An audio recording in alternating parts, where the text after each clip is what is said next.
अस्सलाम वालेकुम guys, welcome back to my channel. आज हम आपके साथ शेयर करेंगे सोयाबीन के कोफ्ते।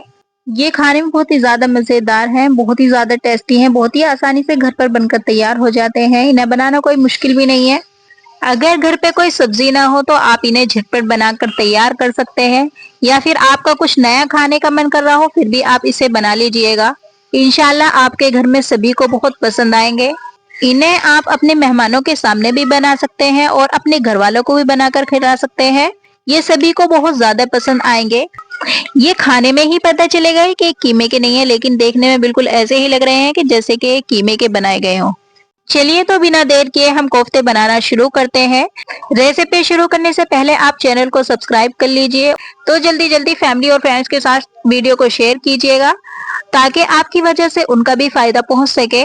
वीडियो को फुल वॉच कीजिएगा। चलिए रेसिपी को बनाना शुरू करते हैं। सोयाबीन के कोफ्ते बनाने के लिए सबसे पहले हमने 200 ग्राम सोयाबीन ली है और सोयाबीन को हम गर्म पानी में उबालेंगे। सोयाबीन हमने पहले से भिगोकर नहीं रखी थी, इसीलिए हम सोयाबीन को पानी में उबालेंगे। अगर आपके पास टाइम है तो आप सोयाबीन को पहले से 3 से 4 घंटे के लिए भिगोकर रख सकते हैं। अगर आपके पास टाइम नहीं है तो आप ऐसे भी उबालकर सोयाबीन को बना सकते हैं। अगर हम सोयाबीन को पानी में उबालते हैं तो सोयाबीन ऐसे भी फूल जाती हैं और वजन में भी दुगनी हो जाएंगी। हमें इन्हें उबालने में 4 से 5 मिनट लगेंगे और उबालते हुए हम गैस का फ्लेम हाई रखेंगे, ताकि अच्छे तरीके से पानी में उबाल आए और सोयाबीन अच्छे तरीके से फूल जाए। सोयाबीन का फूलना जरूरी होता है। अगर सोयाबीन अच्छे से नहीं फूल पाती तो हम कोई भी रेसिपी सोयाबीन की बना रहे हैं तो वो अच्छे से नहीं बन पाएगी। इसीलिए हमें सोयाबीन को फुलाना या उबालना जरूरी होता है।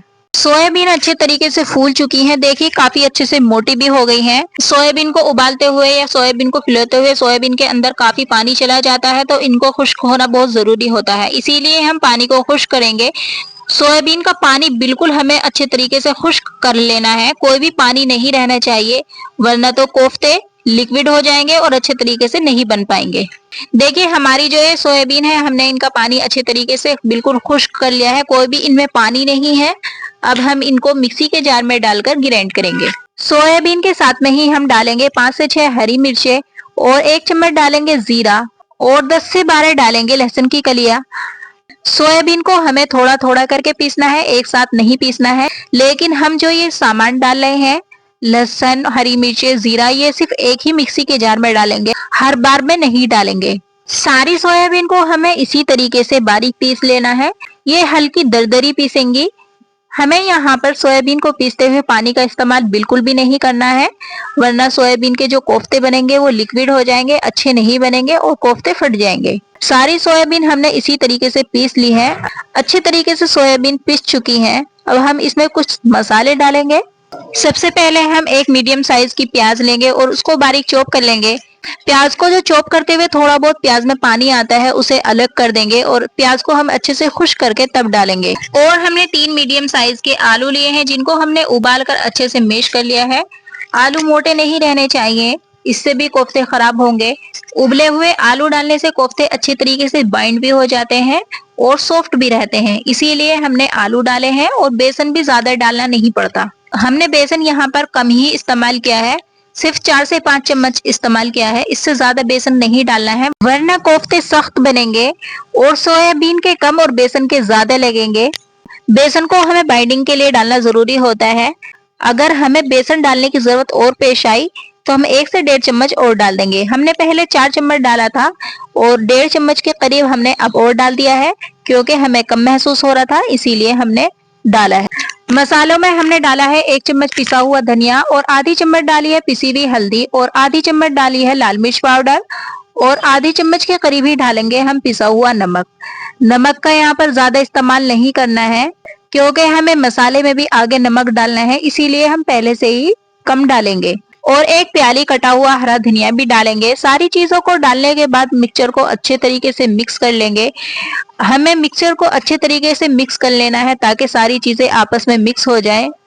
और 1.5-2 चम्मच के करीब मिक्सचर लेंगे और उसका एक कोफ्ता बना लेंगे। कोफ्ते को हमें बिल्कुल गोल शेप में बनाना है, जैसा कि कीमे के कोफ्ते बनाए जाते हैं वैसे ही हमें कोफ्ता बना लेना है। देखिए जो मैंने ये कोफ्ता बनाया है कितने अच्छे तरीके से बन गया है और इसकी शेप भी कितनी अच्छी आई है।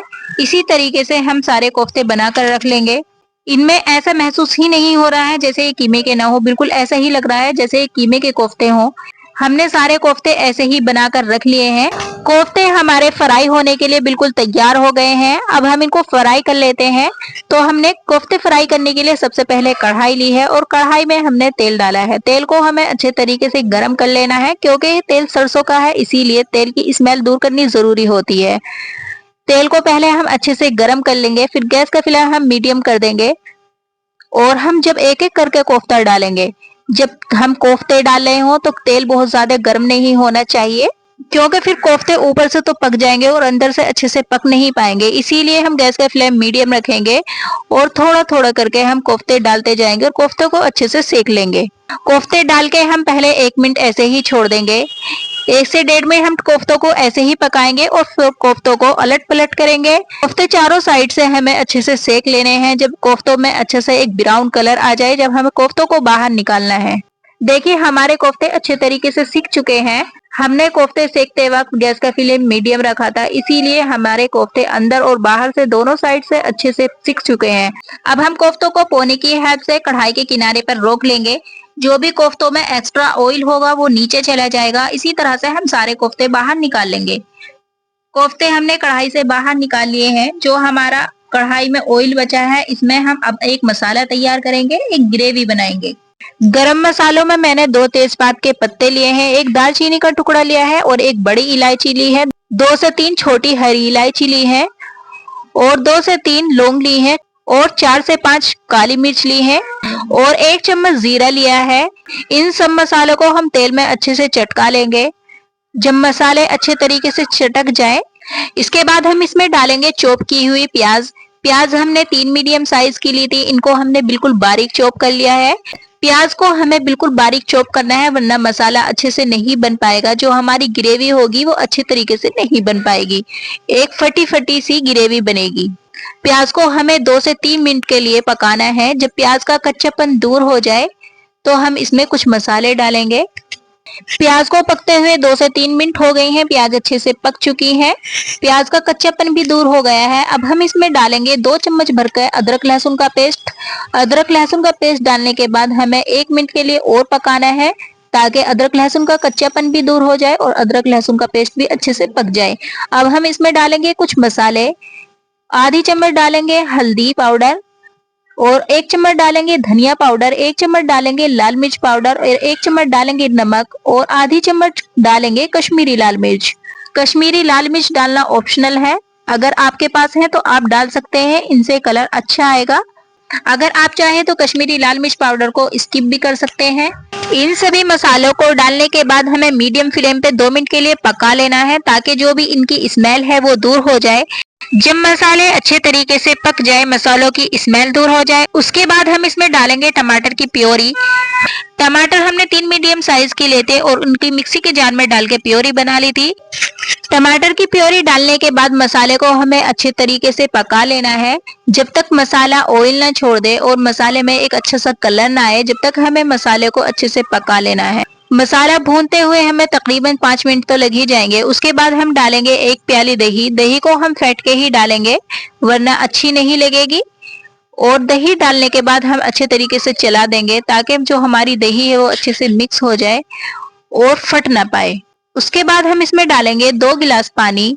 ग्रेवी बनाने के लिए हमने यहाँ पर 2 गिलास पानी का इस्तेमाल किया है। अगर आप चाहे तो कम ज्यादा कर सकते हैं, लेकिन कोफ्तों में ग्रेवी ज्यादा ही होनी चाहिए, क्योंकि कोफ्ते भी पानी को एब्जॉर्ब करते हैं, इसीलिए हमने पानी ज्यादा डाला है।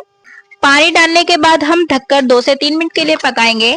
जब पानी में अच्छे तरीके से खदकी आ जाए, उसके बाद हम इसमें कोफ्ते ऐड करेंगे। पहले पानी को हमें पकाना जरूरी होता है, अगर हम कच्चे पानी में ही ऐसे ही कोफ्ते ऐड कर देंगे तो हमारे कोफ्ते अच्छे नहीं लगेंगे, उनका जायका ही खराब हो जाएगा। इसीलिए पहले हमें पानी पकाना जरूरी होता है। एक ग्रेवी बन जाती है, तब हम उसके बाद कोफ्ते ऐड करते हैं। कोफ्ते डालने के बाद हम लो फ्लेम पर सिर्फ 1.5 से 2 मिनट के लिए पकाएंगे, इससे ज्यादा बिल्कुल भी नहीं पकाएंगे, वरना हमारे कोफ्ते टूट जाएंगे। 1.5 से 2 मिनट हो गए हैं, हमने गैस का फ्लेम बिल्कुल बंद कर दिया है। ऊपर से डालेंगे आधी चम्मच गरम मसाला। गरम मसाला डालना ऑप्शनल है, आप चाहे तो डाल सकते हैं वरना आप स्किप भी कर सकते हैं। और ऊपर से डालेंगे कुछ कटा हुआ हरा धनिया। सब चीजों को डालने के बाद हम कवर करके रख देंगे। तकरीबन 6 से 7 मिनट के लिए हम कवर करके ऐसे ही रखा रहने देंगे। गैस का फ्लेम बंद करके कढ़ाई को कवर करके 5 से 6 मिनट के लिए इसीलिए रखना जरूरी है ताकि जो ग्रेवी का फ्लेवर है वो कोफ्तों के अंदर आ जाए और कोफ्ते भी अच्छे से ग्रेवी को एब्जॉर्ब कर ले। देखिए हमने गैस का फ्लेम बंद करके 5 से 6 मिनट के लिए कढ़ाई को कवर करके रख दिया था, इसीलिए हमारे कोफ्तों का एक अच्छा सा कलर आ गया है। ग्रेवी भी हमारी काफी हद तक गाढ़ी हो गई है, इससे ज्यादा गाढ़ी हमें ग्रेवी नहीं चाहिए और ना ही इससे ज्यादा पतली चाहिए। अच्छे तरीके से हमारे कोफ्तों में कलर भी आ गया है और जो ऑयल था वो भी ऊपर आ गया है। देखने में ही इतने अच्छे लग रहे हैं, खाने में भी बहुत अच्छे लग रहे हैं। आप देख के ही कह सकते हैं वाकई कोफ्ते बहुत अच्छे बने हैं। अगर आप ट्राई कर रहे हैं तो आप फीडबैक जरूर दीजिएगा। आप मेरे तरीके से एक बार कोफ्तों को जरूर बनाइएगा, इंशाल्लाह आपको कोफ्ते बहुत पसंद आएंगे। अगर आपके घर में कोई सब्जी वगैरह नहीं है तो आप इन्हें झटपट बनाकर तैयार कर सकते हैं, मेहमानों के सामने भी रख सकते हैं, कोई मसला नहीं है। वीडियो अच्छी लगे तो लाइक कीजिएगा, शेयर कीजिएगा और चैनल को सब्सक्राइब करना तो ना भूलिएगा। मिलते हैं नेक्स्ट वीडियो में। अल्लाह हाफिज।